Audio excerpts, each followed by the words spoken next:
The original Derringers were made by Henry Deringer in Philadelphia, Pennsylvania, but an entire class of gun has come to be named after him, and they even misspelled his name.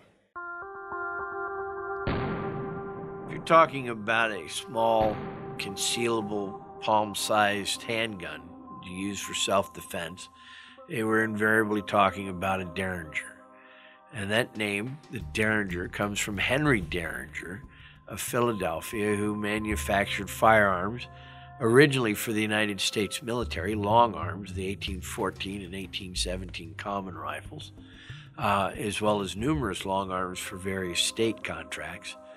But in the 1820s, when the advent of percussion caps was really beginning to take hold as an ignition system, Derringer came up with a single-shot, short-barreled handheld pistol that was easily concealed, and therefore gave his name to all small handheld concealable pistols called Derringers. Derringer was not the first to produce compact single-shot pocket pistols.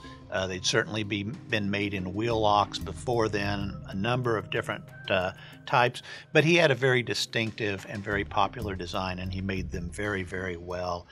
This is a mid-size Derringer pocket pistol. This is a smaller size. His very smallest guns are called peanuts sometimes, but he produced them a range of sizes, a range of calibers, usually fairly large caliber for the size of the guns, always very well made, usually sold in pairs. One of the guns that went west, that traveled to California, was called the Henry D, the Derringers that were made by Henry Deringer of Philadelphia. Henry Deringer sold these guns through a variety of agents, those down in New Orleans, as well as this particular agent, N. Curry, located in San Francisco. Small, potent package, this little .42 caliber percussion Derringer was ideal for a gambler. Also, in later years on the riverboat trade, this was ideal again for someone that had need of a small, very compact personal protection piece. This particular example has a cap box. You didn't have a ramrod for these particular guns. Sometimes they were loaded by the dealer when you bought them. Sometimes you carried the ramrod separately. But if you wanted to have something that you could carry for personal protection in the 1840s, 1850s, all the way through the 1870s, this was one of your best choices. Little single shot Henry Deringer.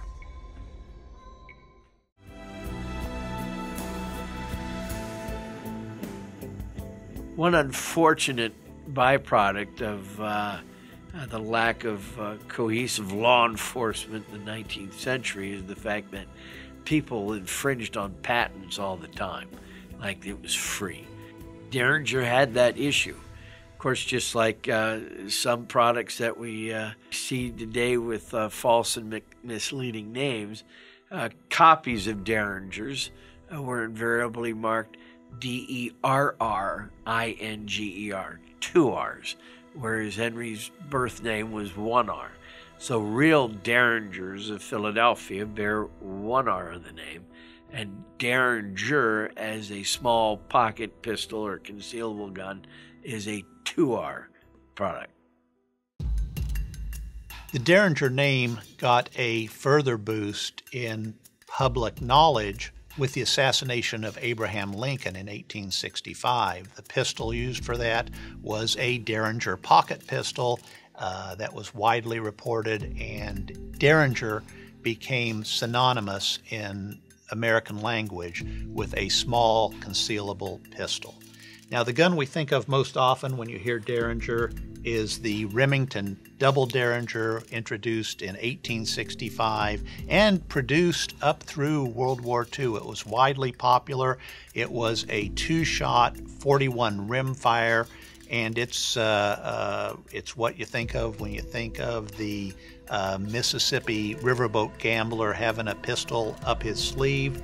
This is actually a sleeve holster for the Derringer, but very compact, very concealable, and at short ranges effective personal defense sidearm.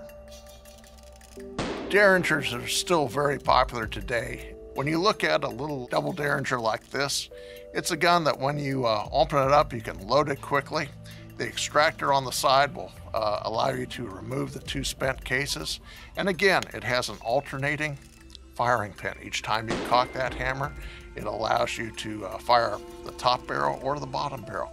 For personal protection, they make these all the way from 22 up to 45-70. That's a lot of recoil in such a small package. The original Derringers, any original Henry Deringer pistol, is widely sought by collectors, as are his imitators. There are over 60 known imitators and distributors of the Derringer pistol. There weren't a whole lot of them made, although they were very popular at the time, but simply with age and the fame of the pistol, they tend to get gobbled up pretty fast. So if you're collecting Henry Deringer-made guns, you've got a lot of barrel lengths and calibers that you can collect. But when you start branching out into those 60 other makers and various distributor markings, people like distributor markings from colorful places, New Orleans, San Francisco, Texas, you'll find them marked with copies of the Derringer name, infringements of the Derringer name, and all these variations tell a story of not only American firearms, but American innovation and capitalism.